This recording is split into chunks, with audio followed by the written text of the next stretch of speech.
അല്ലേ ആത്തെന്തായിരുന്നു പരിപാടി? അമ്പലത്തിലൊരു വഴിപാടിന്റെ കാര്യം പറഞ്ഞ വഴിപാടായിരുന്നല്ലോ, നല്ല കാര്യമായിട്ടായിരുന്നല്ലോ. തോന്നിയസം പറയരുത്. തോന്നിയ ദിവസം കാണിച്ചിട്ട് ആ പാവം ജവാന്റെ ഫോട്ടോയില് മാലിട്ട് ചന്ദനത്തിലെത്തിക്കണോ അല്ലേ? പുരുഷേട്ടനെങ്ങാനും അറിഞ്ഞാ പിള്ളച്ചന്റെ ഫോട്ടോയില് മാലിട്ട് ചന്ദനത്തിലെത്തിക്കേണ്ടി വരും. വെടിവെച്ച് ചതറിക്കും. നാട്ടുകാരെ വിളിച്ചു കൂട്ടിട്ട് മോൻ എന്ത് കിട്ടും? എനിക്കൊന്നും കിട്ടില്ല, പിള്ളേച്ചന് കിട്ടും. നല്ല അസല് പൊതുക്ക്, വലിയ നിലവിലുള്ള ആളല്ലേ, എല്ലാരും ഒന്ന് അറിയട്ടെ എന്ന്. നീ എന്റെ മാനം കളയരുത്. നിനക്ക് എന്ത് വേണേലും ഞാൻ തരാം. എന്ത് തരും? എന്ത് വേണം? അച്ഛന്റെ കയ്യിൽ നിന്ന് കള്ളക്കണക്ക് എഴുതി വാങ്ങിച്ച കുരുടിമുക്കിൽ 25 സെന്റ് സ്ഥലം. അയ്യോ മാധവ, അത് അയ്യോ മാധവ, അത് എഴുതി തരുമൊന്നും വേണ്ട.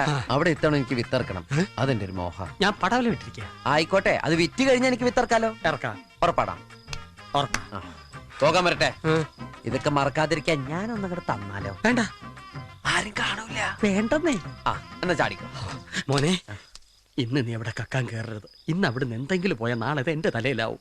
എന്നാ മറ്റന്നാളാവാം. അതിന്റെ പിറ്റേന്ന് എന്റെ തലയിലാവും. സ്ഥിരാണ്.